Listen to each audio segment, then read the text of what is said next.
Zodiac ndipo ndi nthawi ya nkhani.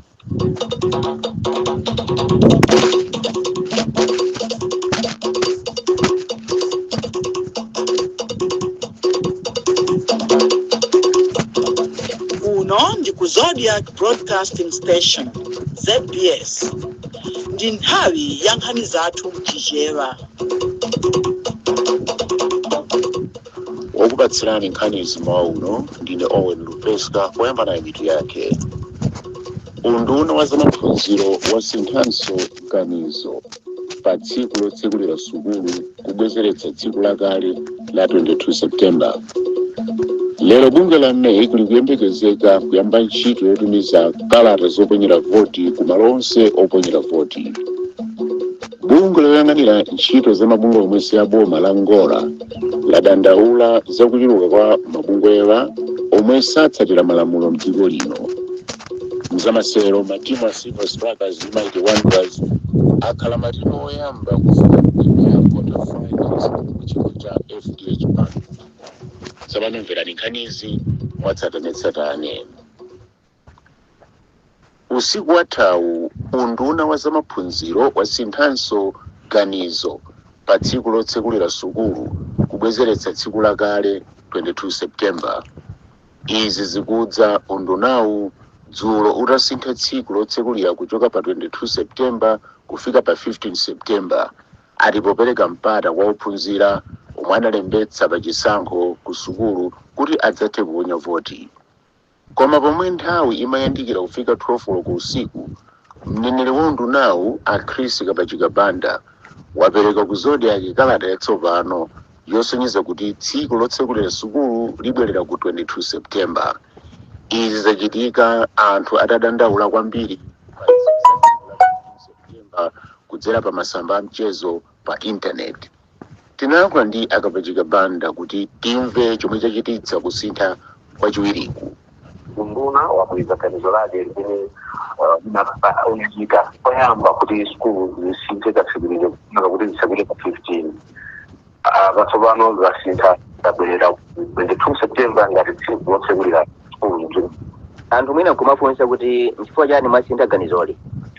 Zikomo kwambiri muthenga wake oyamba uja unduna umadziwitsa ophunzira makolo adindo osiyanasiyana komanso mtundu wonse wa malawi. Ndiye uthenga umene uja utapita unduna umawunika kuti kodi anthu uthengawo awulandira motani. So kuona kuti mmene anthu awulandira uthengawo unaona kuti ndi bwino kuti ganizo lake loti skulu zisakule pa 15 Septemba lisinthidwe libwerere pa 22 Septemba. A Chris Kabachikabanda mneneri wa unduna wa zamaphunziro a primary and secondary. Pakadali pano mkulu oyendetsa bunge la Civil Society Education Coalition CSEC a Benedicto Kondowe wadzudzula undunawu kamba kolephera kuyima ndi mfundo imodzi komanso kusafuna kumva maganizo awena. Ndizodandawulitsa kwambiri kuti ma-decisions akuluakulu athe kuchitika mphindi zochepa. Koma izizi zikuchitika chifukwa chonena kuti mwina aunduna sanathe kufunsa ma-stakeholders awo. Nkhani imene sikadachitika akadayambira kufunsa ma-stakeholders. Chifukwa mukufotokoza kwawo akunena kuti asintha chifukwa chonena kuti ma-stakeholders sadagwirizane ndi mfundo imene kuphatikizapo ifeyo. Chifukwa dzulo lomwelo tinanena kuti ndi chisankho chosayenerera, chisankho chimene chitabweretse chipwirikiti, komanso tinatulusanso statement ku tsiku lomwelo. Nkhani zimenezi oyendesa nkhani za dziko unduna kuyenera ukhale wosamala kwambiri chifukwa ndi zisankho zimene zimabweretsa chipwirikiti. Ndi chifukwa chake ifeyo tipitirizabe kukambirana ndi unduna kuti apereke mauthenga kugwiritsa ntchito njira zonse chifukwa sithakutheka kuti makolo ena sikira yachiwiri imene yatuluka mwina sidapezi zimene mwina pakatali pano ali pampanipani kukonzekera tsiku la 15 limene lidasindikizidwa mu sekula yoyamba imene unduna utatulusa. Zinthu zoterezi pamene tikugwira chisogolo zikuyenera kuti zichepe. Ma-decisions akuyenera akhale wokhazikika wowunikira bwino lomwe ma implications zake zimene zingachitike zisankho zimenezi zitasindikizidwa ndi akuluakulu amboma. Mkulu oyendetsa bunge la Civil Society Education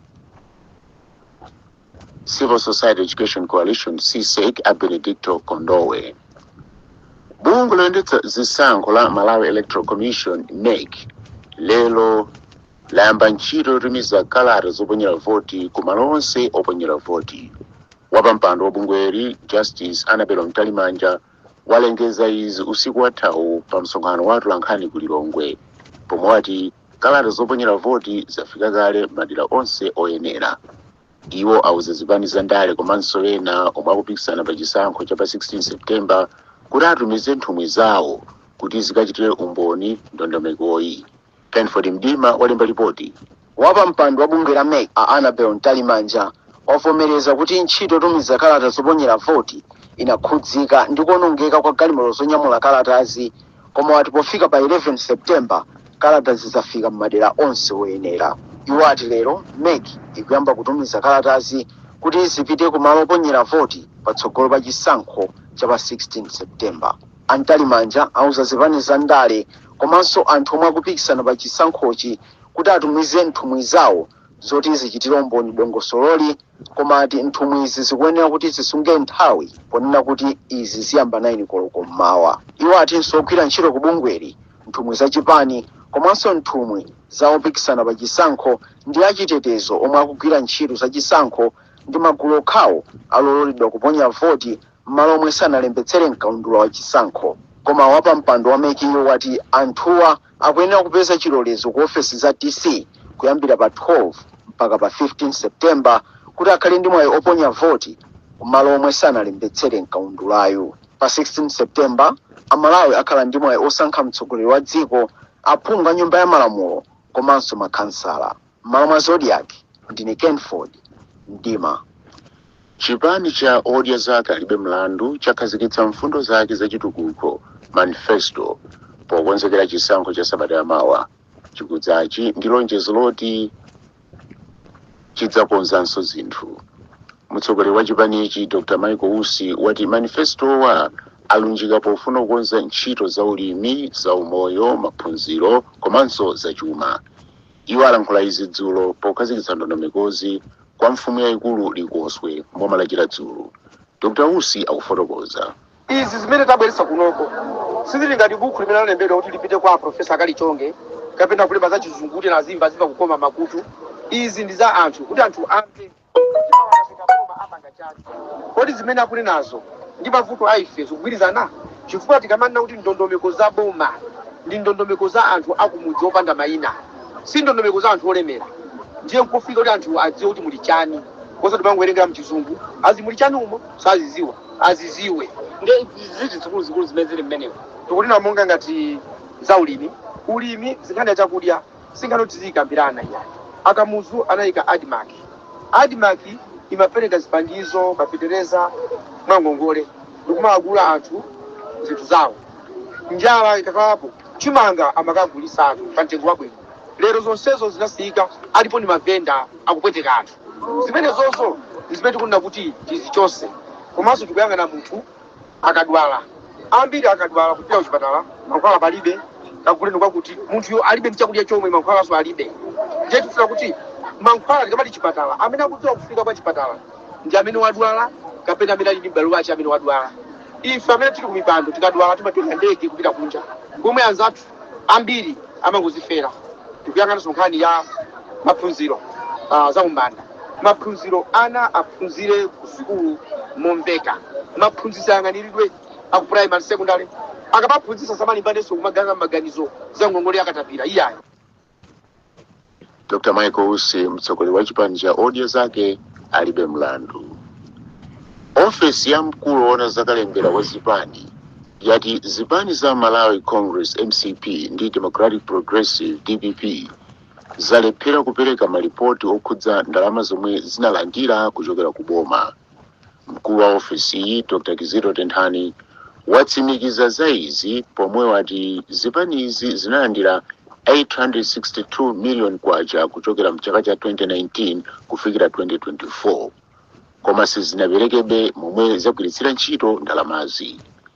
Pomwe mneneri wa chipani cha MCP Dr. Jessica Bwira wati chimpatseka nthawi asanalankulepo, mneneri wa chipani cha DPP Shadrack Namalomba wati mzaka zinayi zapitazo akhala kupereka malipoti kuboma kupatula chaka chimodzi.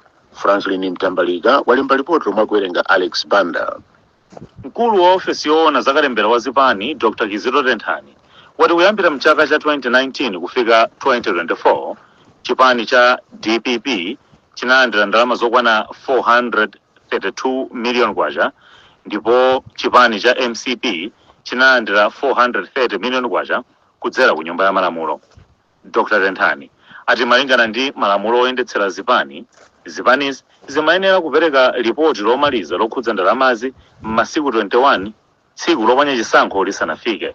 Izitu malinga ndi Tenthani sizinachitike. Zimene malamulo akutiuza zonena kuti zipani zimenezi zimayenera kutumiza report masiku 21 tisanapite ku chisankho, koma tinakhala tikuwakumbutsa ndipo panopo tikuwalemberanso makalata. Tikudziwa kuti ndi nthawi yovuta ya chisankho, tikavota pakapita masiku 14 zipani zimenezi zikuyenera kubweretsanso ma audited reports. Polankhulapo mneneri wa chipani cha DPP Shadrack Namalomba wati chipani chawo chakhala chikulemekeza malamulo pa nkhaniyi. Zakafundo zakudai takhala tikupereka malipoti amenewa kusalira ndi chaka chimodzi chimene chicho changotha kumenechi kuti mukanena kuti ndamazi mugwirizana nazo tichitajenkha ukuganiza kwathu ndimekaonera malamulo palamenti ikatsekedwa chimene mabuku amenewo mutseke pasanapitirire masiku 21 kwalejesa kuti kudzapite audited report koma ripoti imene idzapite pasanathe masiku 14 mutavota.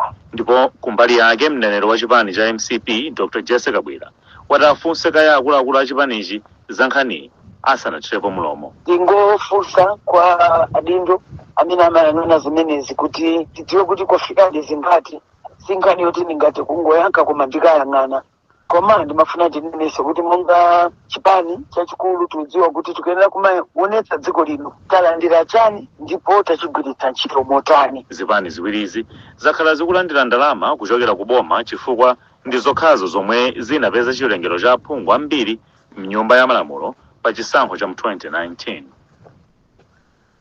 Alex Panda kuwerenga ripoti lomolemba Franklin Mtambalika.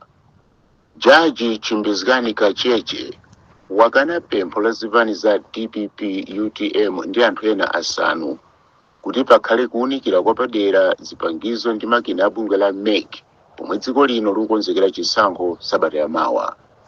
Jaji Kacheche wayikiranso kumbuyo ganizo la MEC logwiritsa ntchito makina amakono a kampani ya Smartmatic. Mlangizi wa boma pa nkhani za malamulo Athabo Chakaka Nyirenda wati chigamulochi chikusonyeza kuti demokrasi yapambana. Christopher Sande akufotokoza. Jaji wa bwalo lalikulu kuno ku Blantyre Chimbizgani Kacheche apereka chigamulo chawo pa nkhani ija yomwe zipani za Democratic Progressive DPP UTM ndi anthu ena asanu amafunitsitsa kuti pakhale kaununi wapadera makamaka pa makina a bungwe la Malawi Electoral Commission pomwe dziko lino likukonzekera chisankho pa 16 September chaka chino. Mbuyo monsemu maloya odandaula kapena anthu omwe anabweretsa nkhani imeneyi ku bwalo akhala akunena kuti chisankho chimene khale chokomera anthu onse pakuyenera kukhala kaununi ameneyi. Koma mlangizi wa boma pa nkhani za malamulo Athabo Chakaka Nyirenda akhala akuza bwalo kuti ayithetse nkhani chifukwa choti anthu amene anabweretsa nkhani ku bwalo akhala kugwiritsa ntchito nkhamba kamwa kapena zinthu zopanda umboni kunena kuti bungwe la MEC lakhala lugwira ntchito oyera komanso motsatira malamulo. Jaji Kacheche anagwirizana ndi akumbali a boma makamaka ponena kuti bungwe la MEC lakhala lugwira ntchito yake motsatira malamulo ndipo kuti nkhani imeneyi anayikana ponena kuti pangakhale sikuwunikira kwina kulikonse kukhudzana ndi makina amenewa.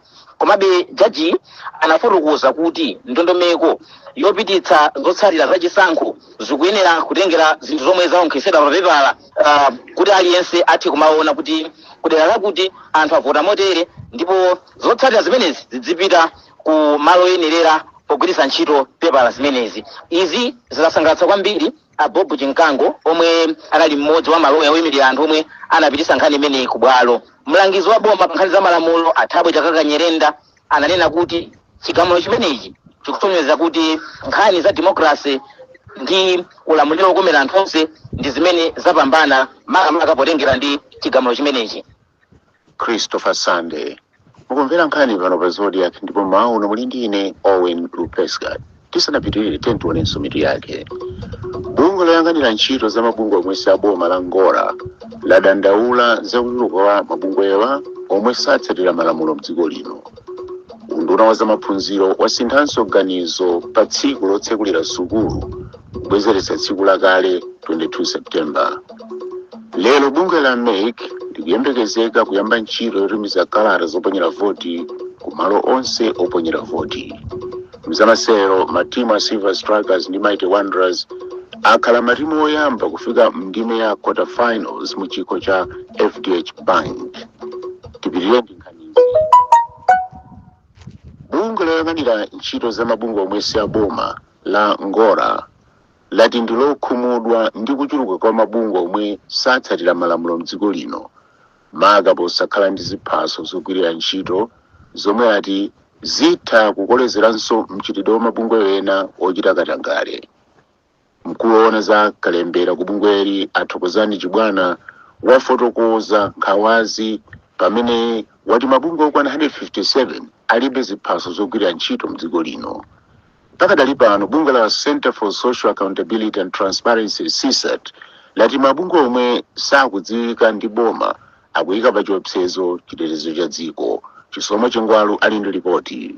Mkulu oona zakalembera ku bungwe la Ngora Athokozani Chibwana ati padakali pano mabungwe 157 oyima paokha akugwira ntchito zawo popanda ziphaso zoyenerera zomwe ati ndi zosempana ndi gawo 23 gawo laling'ono 1 la malamulo oyendetsera ntchito zomabungwe mdziko muno. Achibwana atinso mabungwe ena okwana 321 akugwira ntchito zawo ngakhale alibiretu ziphaso zomwe ati zikuyika pa chiopsezo chitetezo ndi chuma cha dziko lino. Padakali pano mkulu wa bungwe la Social Accountability and Transparency CSAT Awile Kamgandila apempha bungwe la Ngora kuti likhwimitse kalondola wake wa mabungwe ndipo ati likapanda kutero zipereke chiopsezo kwa anthu zamene mabungwewa akugwirira ntchito zawo mdziko muno. Timafunikira ndithu kwambiri ngati bungwe kuti mukhale ndithu mukaundula wa boma. Zimenezo zimathandiza kunena kuti boma lizidziwa kuti kodi mwina tikulandira resources zochuluka bwanji, ntchito zathu tikugwira bwanji. Zimenezo zofunikira kwambiri. Poyamba bungwe la Ngora lidalamula mabungwe oyima paokha kuti akhale atalembetsa ndi bungweli komanso kupereka tsatanetsatane wa malipoti amene akugwirira ntchito zawo pasadafike pa 31 Julayi chaka chino, koma laonjezera nthawi kufika pa 30 Septemba 2025.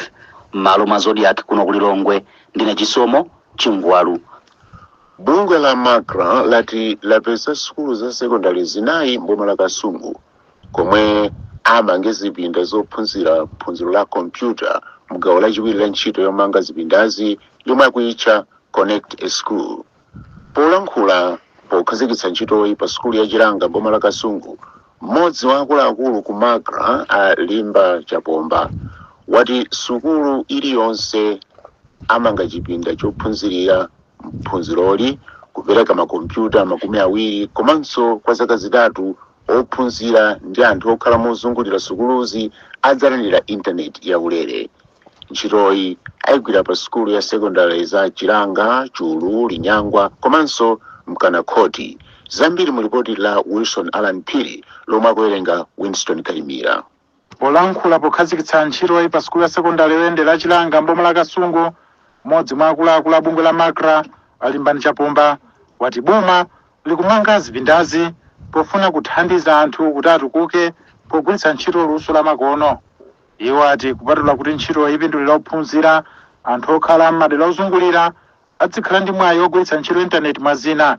Ndipo mkulu wa zamaphunziro mboma la Kasungu a Patrick Chazama wati ntchitoyi ithandiza kutukula maphunziro mbomalo pogwiritsa ntchito luso la makono. Yemwe anali phungu wa nyumba ya malamulo wa dera lapakati mboma la Kasungu Ken Kandodo wati kumanga chipindacho pa sukulu ya Chilanga kulemekeza yemwe anali mtsogoleri wa dziko lino Malemu Dr. Hastings Kamzubanda yemwe anaphunzira pa sukuluyi kuyambira standard 1 mpaka na standard 3. Mu gawo loyamba la ntchitoyi sukulu zokwana zisanu za mboma la Kasungu ndi zomwe zinapindula mwa sukulu 71 zomwe anazifikira mdziko lino. Winston Kalimira kuwerenga ripoti lomwe walemba ndi Wilson Alan Phiri. Nkhani za masewero, matimu a Silver Strikers ndi Mighty Wanderers akhala matimu oyamba kufika mndime ya quarter finals mu chikho cha FDH Bank pamene apambana masewero awo dzulo. Silver yagonjetsa Football Club Shire ndi zigoli zinayi kwa chimodzi pa bwalo la Sivo, pamene Wanderers yapambana ndi zigoli ziwiri kwa chimodzi pogonjetsa Mzuzu City Hammers pa bwalo la Rumphi. Mphunzitsi wa Silver Strikers Peter Mgangira wati timu yake ikuyenera kupitiriza kuonetsa njala yopita patsogolo mu mpikisanowu, pamene mphunzitsi wa Wanderers Apopo Mpinganjira wayamikira osewera ake chifukwa chogwira ntchito molimbika kuti apambane. Bright Kanyama ali ndi zambiri mu ripoti ili. Zigoli zitatu kuchokera kwa Bino Katinji komanso chimodzi kuchokera kwa Andrew Joseph ndi zimene zathandizira Silver Strikers kuti ifike mu ndime ya makota final mu chikolo cha FDH Bank, pamene idakanika kufika mu ndime chaka chatha, pamene chigoli chimodzi chopukula msozi ku timu ya FC Shire chinabwera kudzera pa penalty yomwe anamwetsa Vincent Mark. Wachiwiri kwa mphunzitsi wa timu ya Silver Strikers Young Chimodzi Junior wati ndokhutira ndi mmene timu yake yasewerera, komabe wapempha osewerawa kuti apitirize kukhala ndi timu ofuna kufika patali mu mpikisanowo. Looking at my games amene akhati kumenya tikachinyasanga, I think game athu siyomakhala kupheka kwambiri. That's why you saw kuti we scored even more than 3 goals. Yeah, ni motivation yayikulu. We are taking it one game at a time. Pamasewero ena Blessing Singini ndi Muhammad Sulumba athandizira Mighty Wanderers kugonjetsa timu yomwe amasewera nayo limodzi mu Super League ya Mzuzu City Hammers ndi zigoli ziwiri kwa chimodzi pa bwalo la Rumphi. Mphunzitsi wa timu ipo Mpinganjira wati kupambana koyenda komanso muchikho kumakhala kovuta, komabe wati anyamata ake anachilimika kuti apeze zigoli zimene zathandiza kuti timu iyi ipambane. Anyamata anakapo mtimu sera mpira bwino, tawina tapambana tafika ground ino. Munga muona ground iyo mphepo ikupita kumene timapanga defend yo. So nanzatu amanga menya mpira kusogolo. Zimene zinativuta patsaina yake kuti tikhazikike mu.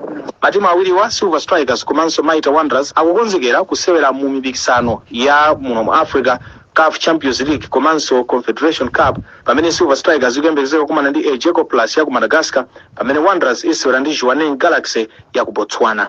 Maluma Zodiac ndine Bright Kanyama. Abanso ndi pamtsiriziro pa nkhanizi kummawa kuno padakali pano, koma tisanasiyane tionenso mitu yake. Unduna wa zamaphunziro wasinthanso ganizo pa tsiku lotsekulira sukulu kubwezeretsa tsiku lakale 22 September. Lero bungwe la MEC likuyembekezeka kuyamba ntchito yotumiza kalata zoponyera voti ku malo onse oponyera voti.